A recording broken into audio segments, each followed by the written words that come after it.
Hello YouTube, this is OBIS. Thank you for joining me for another sound design tutorial. In this week's episode, we will be taking a look at how to design a progressive trance pluck in Ableton using analog. And as you know, if you don't know, it's a VST stock synth that comes with Ableton. Ableton also has another one called Operator, but just wanted to use analog. It's more straightforward, and you could apply this to any synth you use, even actual hardware analog synth as well, because it's very straightforward, just two oscillators. So anyways, in this case, I decided to design it in a instrument rack so that I could stack a few different layers, a few different instances of analog in this case, and just to give it a more fat, more rich sound. And this is a progressive trance pluck, so basically like a saw, on the verge of super saw. I wouldn't really call it a super saw, but it has that type of sound to it. So let's hear how that sounds in context with the drum beat I made, and then I'll solo it.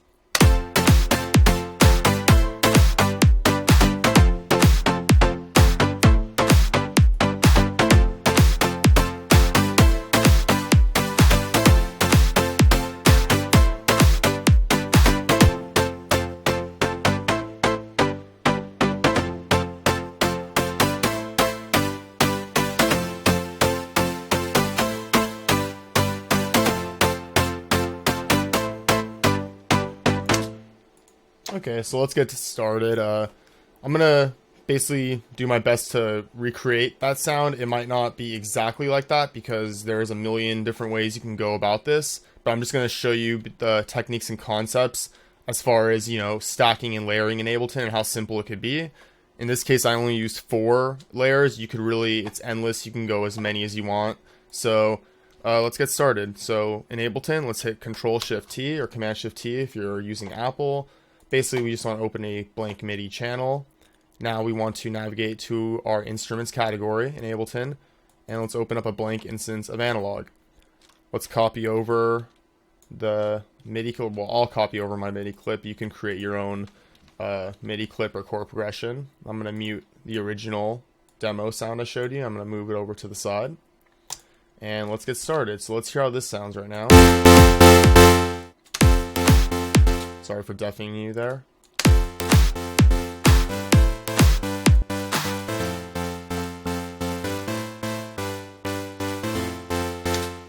Okay, so that's our default sound in analog. So first thing we want to do is let's slightly detune it. We can leave it as a saw wave for oscillator 1. We'll have it running through filter 1. And for the amplitude envelope, let's bring down our sustain a bit.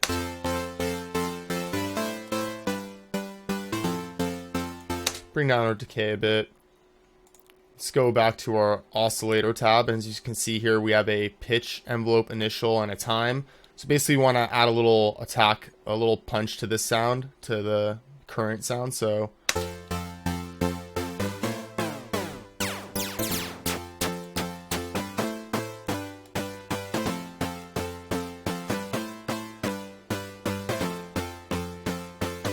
okay, so we're obviously going to be tweaking this a lot as we go on throughout the tutorial. So we have oscillator 1 set up. Now we want to go down to oscillator 2. We can keep it as a saw. Let's bring it up an octave.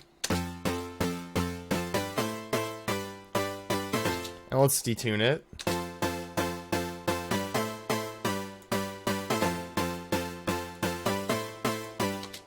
Let's enable amplitude amp 2, and let's make a similar amp setting as you did in the first one.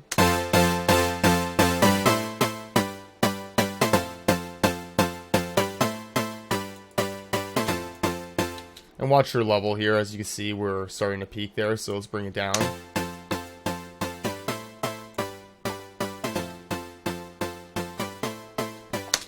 Okay. So as you can see, we're just gonna keep layering. Obviously you want to go to oscillator 2. As you can see, it has its own separate pitch envelope. As you can see, you can click the first shell, and we already set ours up. So let's make a similar setting.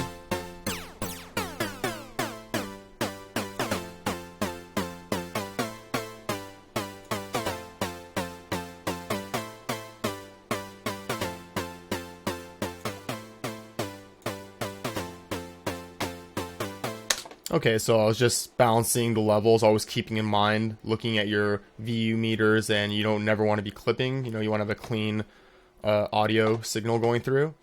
So we have this basically set up. Like I said, we will be tweaking this as we go along.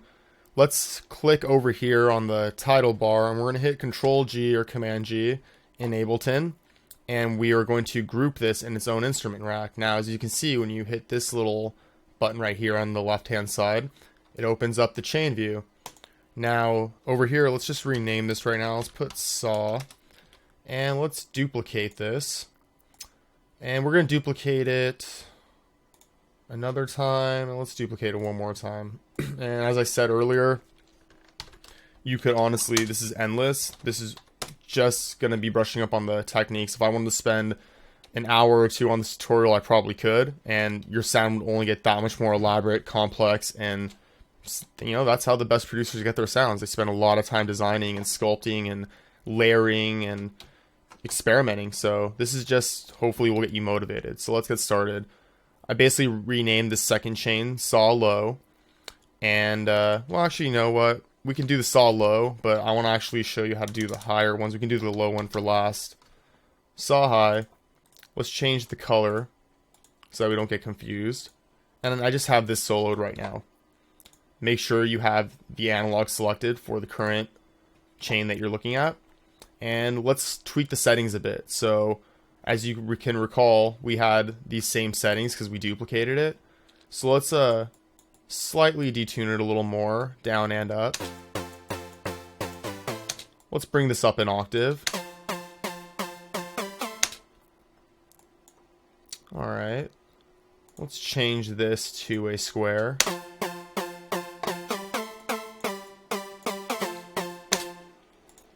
Alright, let's go over to the amplitude envelopes and slightly tweak them.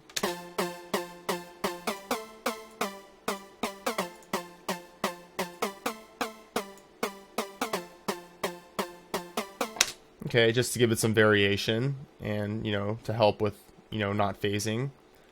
So we have one octave, and let's introduce a little LFO. We'll do a very fast LFO, so it's just barely noticeable.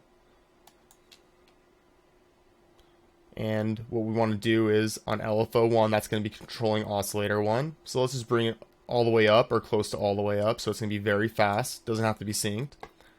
Now to enable the LFO amount, you go over to oscillator 1, and over here it says pitch mod LFO, and we just want it up 1 or 2. Because as you can see, when you bring it up a lot, it gets really dramatic. So we just want a little bit in there to just change the timbre slightly of the sound. Let's go over here to the global shell, and as you can see, we have 8 voices. Let's put 4 voices on unison, just to make it spread a little wider for this particular chain. Bring down the volume a bit. And let's solo them together, the first 2 chains.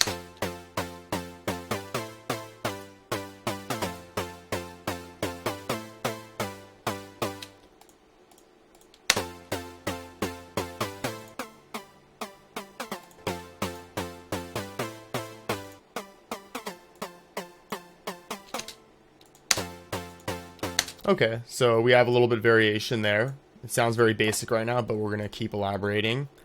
Let's go over to this third instance of analog. Let's rename it saw higher. So we're going to make this a little bit higher up in the register, and maybe a little more effects, a little more in the background, to say, just to fill up the space. Another thing you can do over here on the high is throw on an EQ, just to cut out some of the unnecessary lows. So go to audio effects, throw on an EQ8 just onto the channel, which obviously we can also do a post EQ after the chain, but right now let's just start processing the individual chains. Let's go over here to node 1. Let's high pass it. You can just choose a standard high pass, and let's see where the lows are peaking over here in the spectrum.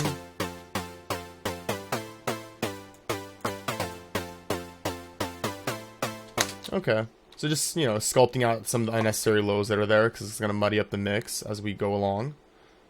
You can go to the first one and do the same, and maybe high pass it slightly less.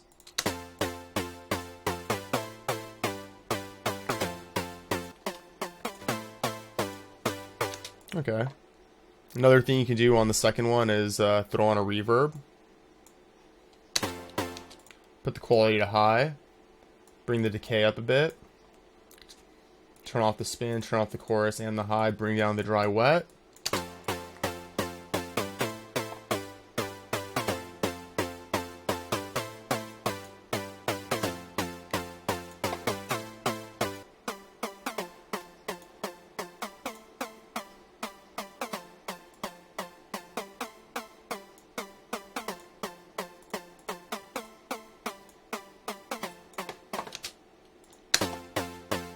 Okay, let's go over to our third instance as we were going to do earlier. Let's change the color again so we don't get confused. Enable it and let's solo it. Let's change this oscillator to a square. Bring it up an octave. Let's detune it more.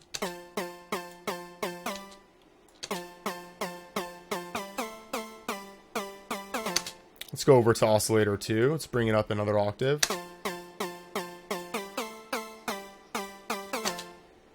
And let's detune it as well.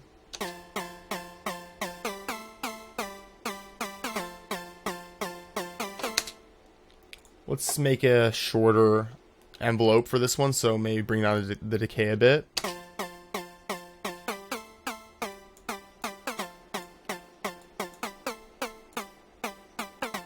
Do the same for oscillator 2, amp 2.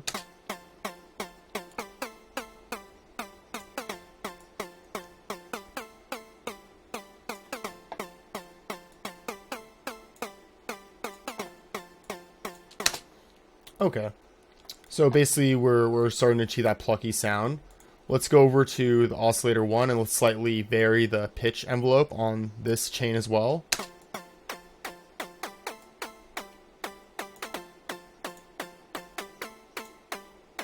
Do the same for oscillator 2.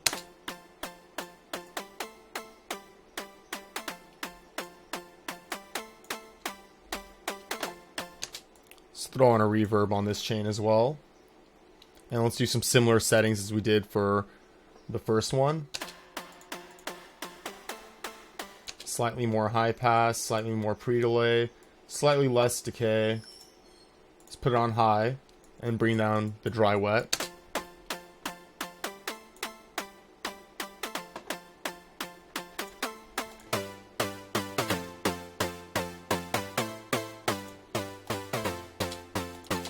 Alright, let's move on to our fourth chain.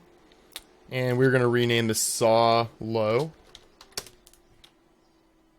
And let's recolor the chain.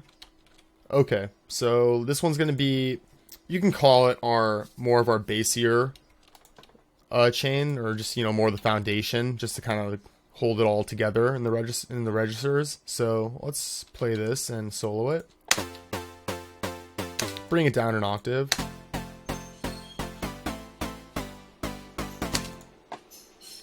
Shorten the sustain and the decay.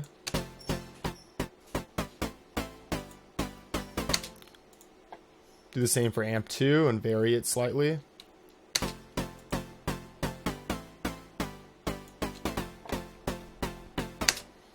Okay.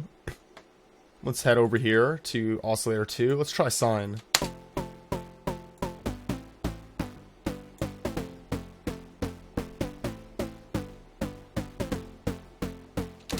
Okay, so like I said, this is all up to taste and up to choice, and there's a million different ways you could do this. There's no right or wrong way when it comes to synth layering. It's all about being creative and just making sure that your frequencies aren't clashing. So it's always good to throw an EQ in occasionally and just check. So you see we're definitely here in the lows, which is a little lower than we would like, but we can kind of cut out a little bit around the mids, around like the 500, just to make it a little less muddy. Let's go over to the pitch mod and let's vary it.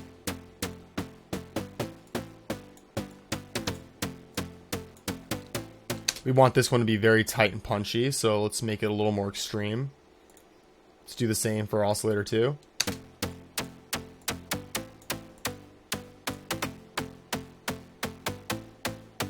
Kind of gives it the more that knocky sound, more that clicky sound. Let's solo them in context, see how it sounds.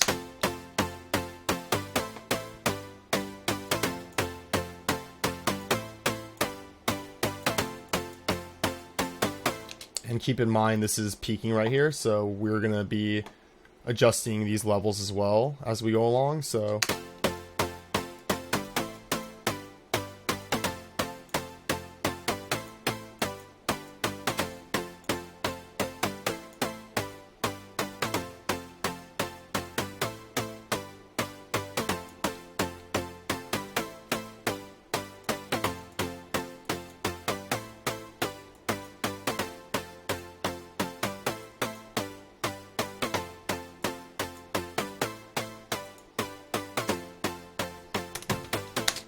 okay, so I think we should probably lower the amplitude from within analog. I think that would probably be a safer bet.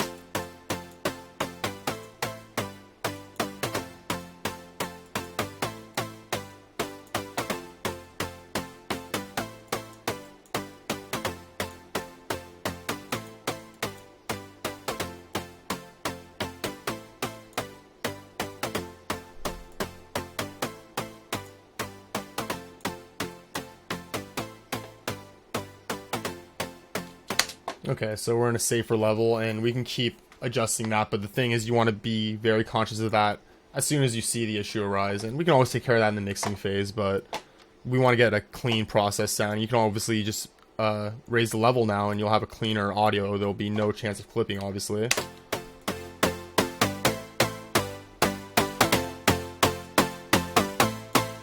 Okay, so we're starting to achieve that clicky sound. So now what we want to do is we want to control the filter cutoff. So obviously you could do a filter cutoff from within each of the analogs and increase the envelope amount, but I'm going to show you a way to do it within the macro view with just one knob. So what you want to do is hit the map mode, and you don't have to hit the map mode, but in this case everything that is mappable illuminates, so it makes it a lot easier for you to see this.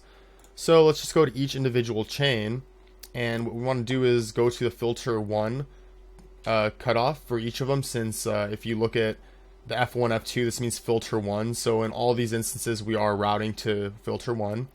So what you want to do is right click on the frequency of filter 1 and go map to macro 1. And we want to do this for all 4 of these chains. So right click, map to frequency, right click. Okay, now we want to get out of map view for now, because we're going to be going back and tweaking the values of the limits.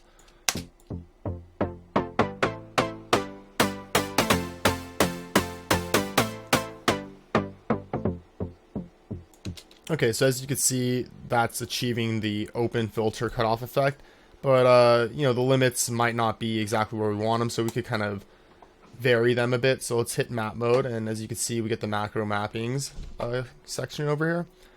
And by default, all the minimums are to 30 and the maximums are to 22K. So 30 is going to be a little too low for this. So let's just start tweaking that a bit and get a sound that we like. And make sure you bring this all the way down.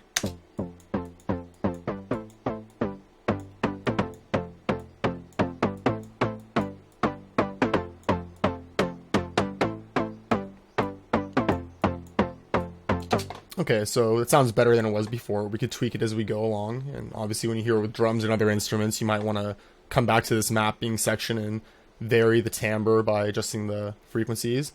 And let's just see how the max limit sounds.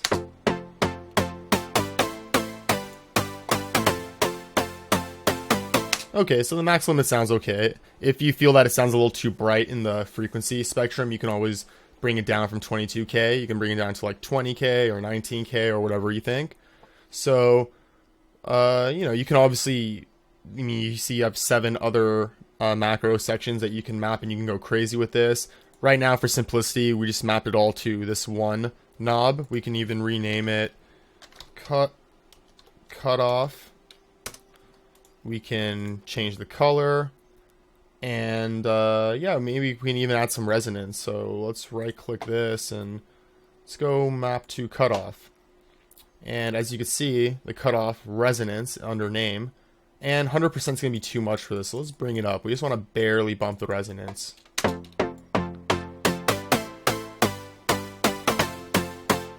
Another thing you might want to do is open the release slightly as you open the cutoff on these sounds.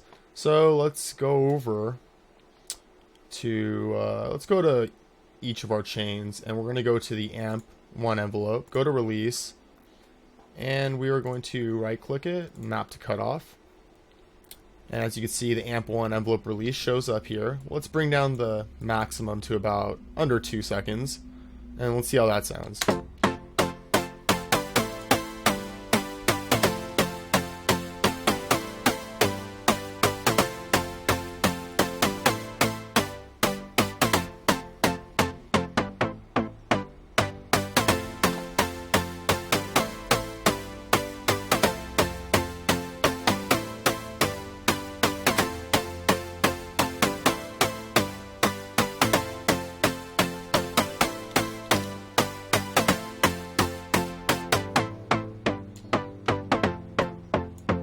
Okay, so what I did there is I set the minimum value on amplitude envelope release to 15 milliseconds just to see how that sounded, to do a reverse, minimum up and then to down, but, it varies. I mean, I would honestly be safe. Let's just go to 500 milliseconds, and it's going to be basically like the default, how the release in Ableton usually comes in analog. It's always on 500 milliseconds.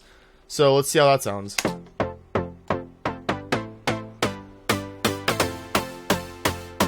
Okay, that sounds better. So we could do the same to 1 or 2 of the other chains as well. So let's go over to the saw high, so our second chain. Let's right click the release over here. It's 250 milliseconds since we adjusted it. And let's map that to the same knob, so it's to the cutoff. As we can see, our latest macro mapping appears right here in the macro mapping section. Let's type 250 here, since that's what we had it set to, 0.250. Oops, sloppy typing today, sorry guys. Okay, so 250, and let's bring down our max a bit.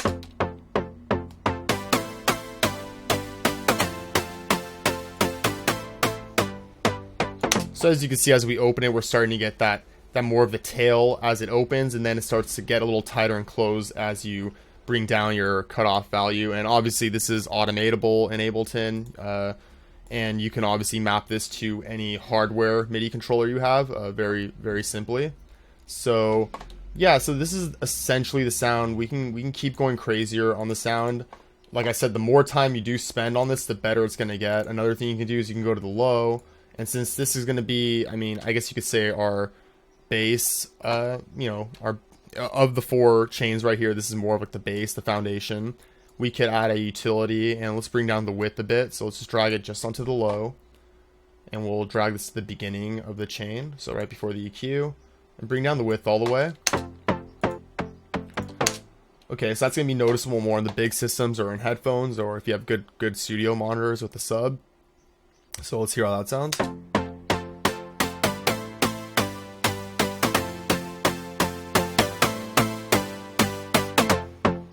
Let's hear that with the drums right now, just to hear it in context.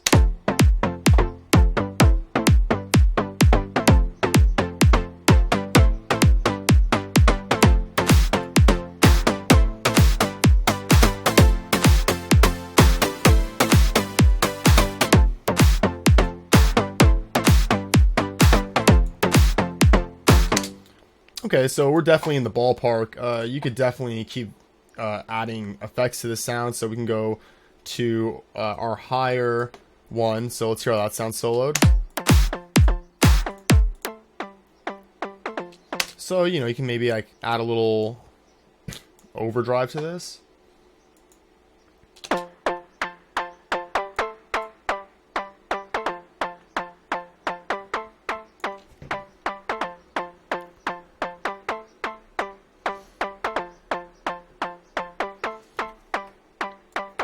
Okay, so adjust the tone a bit.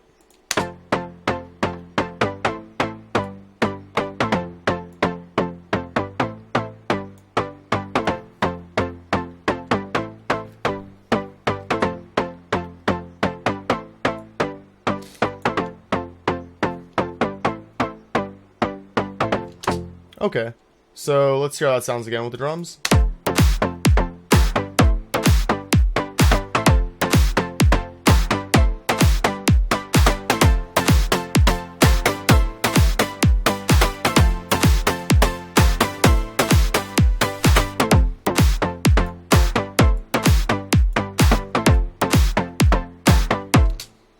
Alright, so thank you guys for enjoying this tutorial. I will save this preset and I will include it in the description of this video. Thank you guys, please subscribe, and I'll see you again soon. Thank you.